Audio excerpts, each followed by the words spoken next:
Consumer comes up and says, hey, these are the talking points of why I want to go after non-GMO. I think that they are much more intelligent than any farmer that says, here's why I need to use the commercial herbicide, fungicide, insecticide, and fertilizer and full tillage to grow your food. All right, guys. Hey, thanks for joining me. John Stevens, Maple Grove Farm.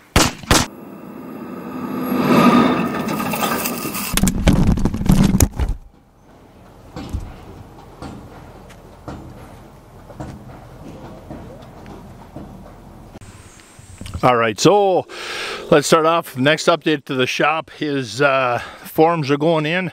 Say hi to Charles, Mark.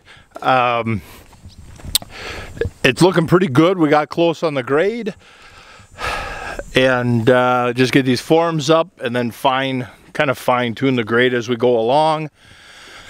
Then once these forms are up, we got foam to go on the inside, and then plastic and rebar and all that happy horse crap, and then dust up the top. We got the floor drain is in there at the red tape. I got to bring this up a little bit during the week here, fill this in and fill that trench in a little bit and pack as I go, of course. Get this closer to what they need, and so that'll be our floor drain there. Pretty basic, pretty good basic.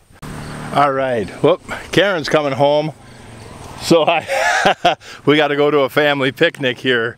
We still honor Grandma Barb's. We just use her birthday as a great day to make an excuse for a whole cousin's family get together. We'll talk about how water hemp is not a noxious weed as it's breaking out in my field. And then we got about an inch of rain in the last couple days. And so we are filling pods big time. Beans, I've always said beans are made in August. If they're alive on August 1st and you get some rains, you could still potentially have a good bean crop. And this year, just like everything else I tell you guys, is proved to be correct. And so yeah, a lot of pods down in there, looking really good. Looks like with any luck, we should squeak out an average crop. We'll do a video on how, what a crock of crap that weed control is, because the only place I have noxious weeds are the only place that I use commercial fertilizer and full chemical program. So yeah, but different video, different time. Just wanted to show a quick update of the beans. The corn is surprisingly looking well. I think that's just more proof that God loves me, and there's nothing that I did special to make that happen. But yeah. All right, so the farm show, we had the farm show the other day on Friday, and it was awesome. Again, another example of how much God loves me is that we had storms coming in. I would have loved to have had it just be a heavy rain all day and make the farm show a little less comfortable, but we actually had sunshine. It was a little bit, some light sprinkles in the morning while we were getting set up and getting everything going. By lunchtime, the sun was shining, and yeah, what a wonderful day. Great crowd, a little smaller than the last 2 years, but I think the weather had a lot to do with that. Whoop, messed up my hair. You guys know how I love to have my hair perfect for these videos. I got a lot of great feedback in the last couple days from guys that loved having the cafe roundtable talk at the planters, and then for the animals, livestock, grass side. We're going to expand on that, fine-tune that, do better next year, might do the exact same thing. And the cows really like the porta potty.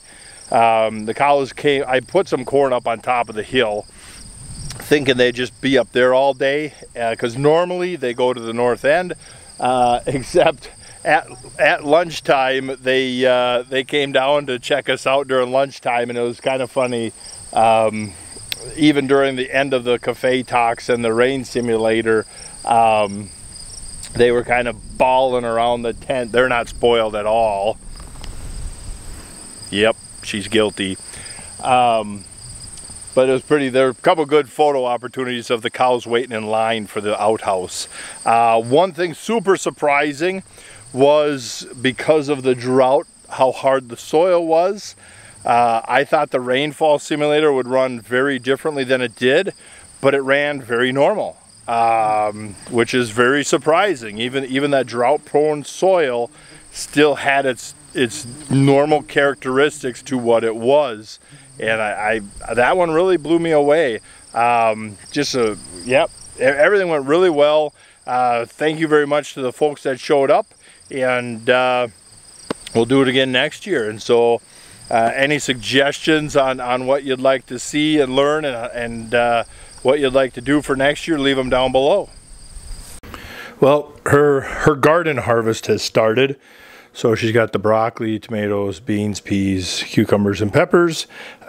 Corn and so many other things are out in the garage. So her next couple weeks, she's going to be super busy doing this kind of stuff. And so it's kind of nice because all winter we eat our vegetables and potatoes and meat. And so it makes good eating.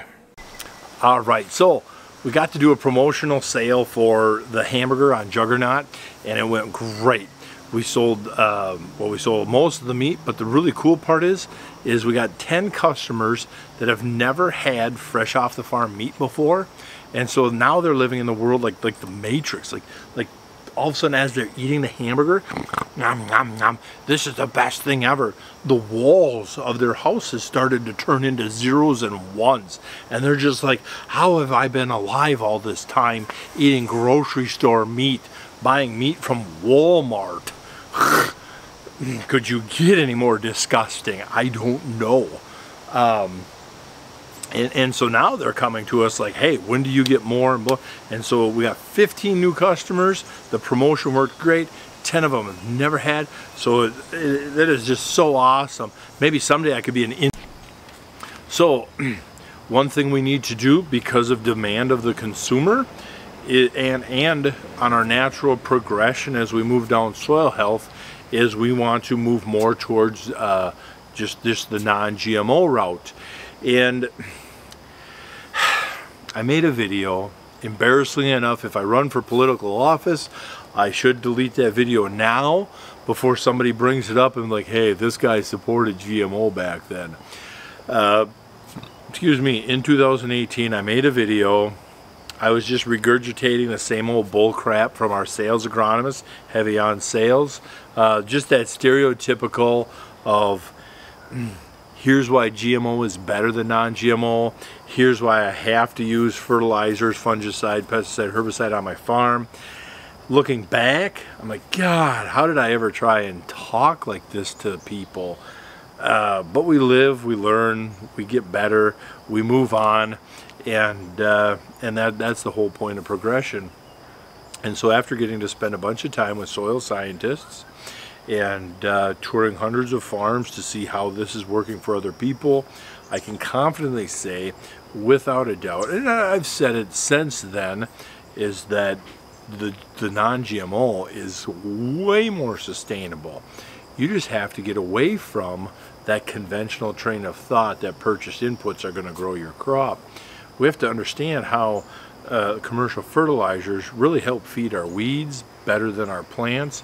We have to understand that when we use the asides, the insecta and herba and fungi, that we're really hammering on our soil life. And our soil life is where we're going to naturally, that's how we're going to cure our disease and pest issues. But ultimately we're just kind of shooting ourselves in the foot by using all these toxic chemicals to take care of these things when all we're doing is putting a band-aid on an artery here, a wounded artery.